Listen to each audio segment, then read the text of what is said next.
तो बच्चों हम लोगों ने क्या देखा कि एलिमिनेशन मेथड के थ्रू हम कैसे एक्स और वाई की वैल्यू को फाइंड आउट कर सकते हैं। अब उसके हम आगे के मेथड की तरफ बात करेंगे। जो हमारा तीसरा मेथड है वो क्या है? वो है बच्चों क्या? Cross multiplication method. ठीक है, तो ये तो हो गया हमारा थर्ड की बात। क्या भाई? हम लोगों ने जो बात कर ली वो बात कर ली किसकी? हमने बात कर ली सब्स्टिट्यूशन की, हमने बात कर ली एलिमिनेशन की, हमने बात कर ली क्या? कंपेयर ऑफ रेशियोज के थ्रू लीनियर इक्वेशन के सॉल्यूशन बताने की। अब हम बात करने वाले हैं क्रॉस मल्टीप्लिकेशन मेथड। तो बच्चों टू पेयर लीनियर पढ़ रहे हैं इक्वेशन, तो दोनों इक्वेशन आप लिख लीजिए। a1x plus b1y plus c1 equals to 0, a2x plus b2y plus c2 equals to x।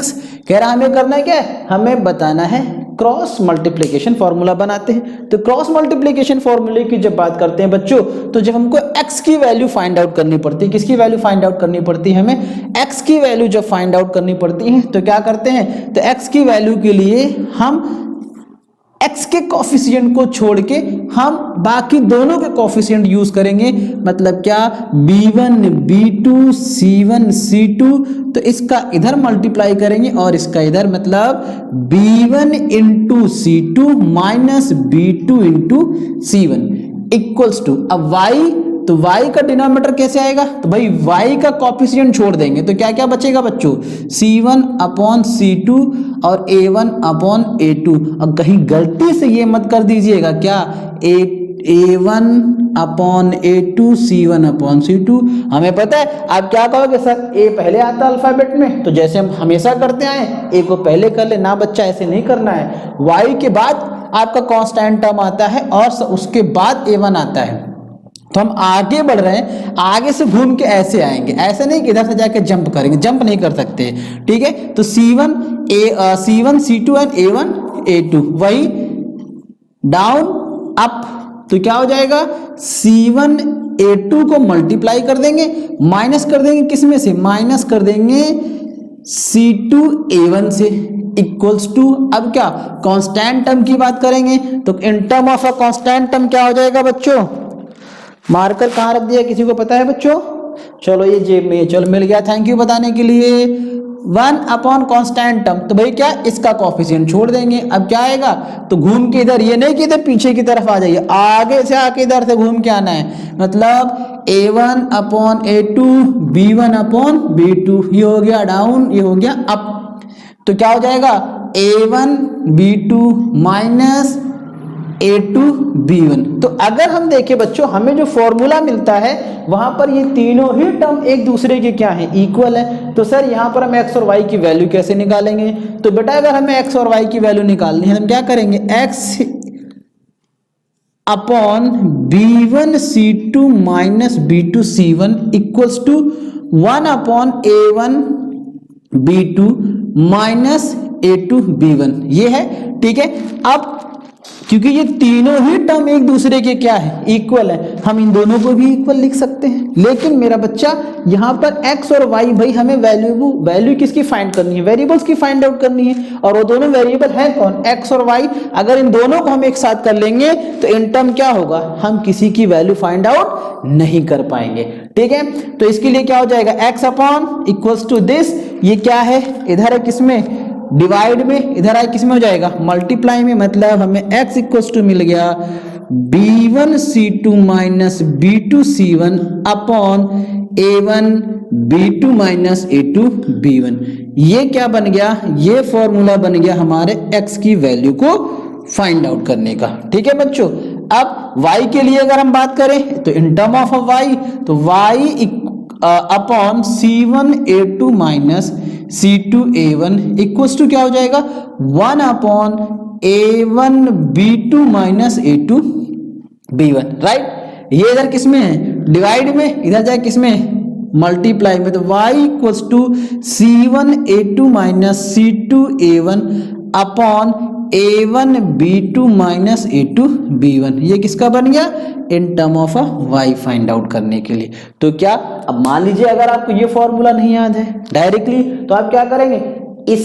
इस इक्वेशन से जैसे मैंने आपको बताया क्रॉस मल्टीप्लाई करके ये इक्वेशन लिख लेंगे, फिर इनको और इनको इक्वल करेंगे, इसको और इसको इक्वल कर लेंगे, वैल्यू पुट कर लेंगे, आपको अपने आप क्या मिल जाएगा, वैल्यू मिल जाएगी। एक्स और वाई का वैल्यू फाइंड आउट कर लीजिए। हाँ, एक चीज और याद रखिएगा, ये फॉर्मूले उन्हीं के साथ अप्लाई किए जा सकते हैं जिनके सोल्यूशन है, और इस फॉर्मूले के थ्रू हम सिर्फ और सिर्फ एक ही सोल्यूशन दे सकते हैं। ठीक है बच्चों, तो आइए अब देखते हैं कुछ इक्वेशंस। तो बेटा आप सब क्या करें, फॉर्मूला लिख लें। ठीक है, वीडियो को पॉज करें और फॉर्मूला लिख लें। तो चलिए, तो आ जाओ बच्चों, क्वेश्चन है हमारा 3x + 2y = 4 and 2x - 3y = 7। ये क्या है, ये हमारा क्वेश्चन है जिसे हमें क्या करना है, सॉल्व करना है और x और y की वैल्यू बतानी है, लेकिन किसके थ्रू, बाय या क्रॉस मल्टीप्लिकेशन मेथड के थ्रू। ऐसा नहीं कि हम इसे सब्स्टिट्यूशन या फिर एलिमिनेशन से नहीं कर सकते हैं, कर सकते हैं। ठीक है, ध्यान दीजिएगा लेकिन कि अगर कहीं भी किसी भी इक्वेशन में अगर ये चीजें फिक्स कर दी जाए कि उसकी वैल्यू किसके थ्रू फाइंड आउट करना है, तो हम वही मेथड लगाएंगे। अगर नहीं फिक्स किया गया है तो बेटा हम किसी भी मेथड से उसकी वैल्यू को क्या कर सकते हैं, फाइंड आउट कर सकते हैं। आ जाइए अब इसको हम सॉल्व करते हैं। तो भाई सॉल्यूशन की तरफ बढ़ते हैं बच्चों। आइए, तो क्या गिवन है, गिवन है 3x + 2y = 4। इसको क्या करेंगे हम, C1 जो हमारा कांस्टेंट है उसको इधर लेकर आ जाएंगे। ठीक है, तो क्या हो जाएगा 3x + 2y - 4 = 0। ये जरूरी है कि हम C1 को इधर ही लेकर आए, क्योंकि जब हम वैल्यू को कंपेयर कर रहे थे उस समय बच्चों क्या था, कांस्टेंट टर्म हमारा इधर ही था, इक्वल के इस तरफ था। ठीक है, अगर हम उधर रखेंगे तो वैल्यू में हमारा कभी कभी क्या होता है, वैल्यू में चेंज भी आ जाता है, आंसर में परिवर्तन हो जाता है। ठीक है, दूसरी इक्वेशन हमारी क्या गिवन है, 2x - 3y = 7। तो 2x - 3y, 7 को इधर लेके आएंगे, प्लस में किस में हो जाएगा, माइनस का 7 = 0। ठीक है, ये बन गई हमारी दोनों इक्वेशंस। अब क्या करेंगे, इसमें से हम a1 a2 b1 b2 इनको बाहर निकाल लेते हैं। तो भाई ये हमारा पहली इक्वेशन है, इनसे क्या करेंगे, a1 निकाल लेंगे, x का कोफिशिएंट a1 क्या हो गया 3, b1 y का कोफिशिएंट 2, c1 अब कांस्टेंट टर्म तो क्या हो जाएगा, वो प्लस में था जब कंपेयर किया था, यहाँ माइनस में है तो -4। ठीक है, अब a2 निकाल लेंगे, तो a2 क्या हो जाएगा, x का coefficient of second equation, x का कोफिशिएंट क्या है 2। ठीक है, b2 y का कोफिशिएंट -3, c2 = क्या हो जाएगा -7। ये हमें क्या मिल गई, a1 b1 c2 a2 इनकी वैल्यूज मिल गई हैं। राइट, अब क्या करेंगे, बाय क्रॉस मल्टीप्लिकेशन मेथड। क्या कह रहा है, क्रॉस मल्टीप्लिकेशन मेथड। हमें क्या करना है, x और y की वैल्यू को फाइंड आउट करना है। तो क्या करेंगे बच्चों, हम लिख लेंगे फॉर्मूला भाई, x अपॉन क्या था, b1c2 - b2c1 = y अपॉन था c1a2 - c2a1 = कांस्टेंट टर्म में a1 b2 - a2 b1। Right, अब इसी से ही फाइंड आउट कर लेते हैं। तो क्या हो जाएगा बच्चों, x upon b1c2 - b2c1 = 1 upon, तो कांस्टेंट टर्म को साथ करेंगे तो क्या हो जाएगा, a1 b2 - a2 b1। Right, ये इधर डिवाइड में, इधर जाए किस में, मल्टीप्लाई में, तो x = b1c2 - b2c1 upon a1 b2 - a2 b1। Value put कर दीजिए। तो वैल्यू क्या है बेटा, कह रहा है b1 कितना है 2 × c2 कितना है -7 माइनस b2 कितना है -3 इंटू c1 कितना है -4 अपॉन a1 है हमारा 3 इंटू b2 है हमारा -3। ठीक है, -a2 हमारा है 2 बेटा, और b2 कितना है वो भी है हमारा 2 है। ठीक है, सॉल्व कर लीजिए तो क्या आ जाएगा, 7 2 जा 14 किसका माइनस का, minus minus plus minus minus 4 3 जा 12 अपॉन 3 3 जा 9 माइनस का और 2 2 जा 4 भी किसका माइनस का। तो अब देखिए दोनों साइन सेम है तो इनको ऐड कर देंगे, माइनस का 26 अपॉन ये भी दोनों साइन सेम है ऐड कर देंगे, माइनस का 13 13 2 जा 26। हमें क्या मिल गया, x इक्वल टू क्या आया बच्चों 2 आ गया। अब y का ऐसे फाइंड आउट कर लेंगे तो भाई y क्या हो जाएगा, y upon c1a2 minus c2a1 equals to 1 upon a1b2 minus a2b1। ये इधर डिवाइड में, इधर आया किसी में हो जाएगा मल्टीप्लाई में, तो y equals to c1a2 minus c2a1 upon a1b2 minus a2b1 हो गया। ठीक है बच्चों, वैल्यू पुट कर लेते हैं। भाई क्या कह रहा है, c1 की वैल्यू क्या दिया, c1 हमारा माइनस का 4 है, ठीक है, इनटू कह रहा a2 कितना है 2 हो गया, ठीक है, माइनस 4 इंटू 2 माइनस c2 कितना है माइनस का 7 इंटू बेटा a1 कितना है 2, ठीक है, अपॉन ये कितना हो गया 3 इंटू माइनस का 3 माइनस 2 इंटू 2। सॉल्व कर लीजिए, 4 2 जा 8 किसका माइनस का, माइनस माइनस प्लस 7 2 जा 14 अपॉन 3 3 जा 9 माइनस का 2 2 जा 4 माइनस का। साइन आर डिफरेंट, माइनस हो जाएगा, ठीक है, जब माइनस करेंगे तो क्या आ जाएगा,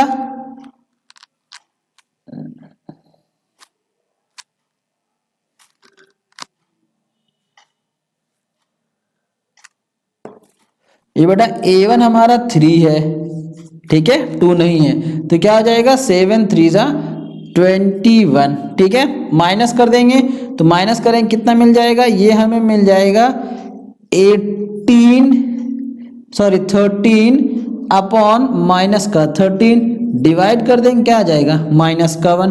तो क्या मिला, x equals to 2 and y equals to हमें मिल गया माइनस का 1 और यही क्या हो गया हमारा आंसर।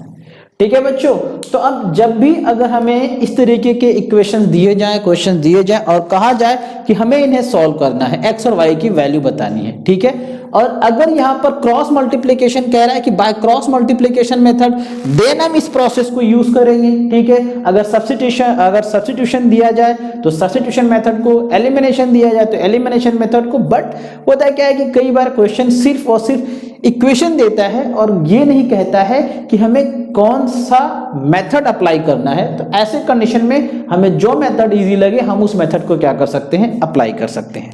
ठीक है बच्चों, आई होप सो कि आपको तीनों मेथड समझ में आए हों और इनमें जो रेशियोज को कंपेयर करके हमें बताना था कि कितने सॉल्यूशंस होते हैं, वो भी आई होप सो कि आपको समझ में आया हो।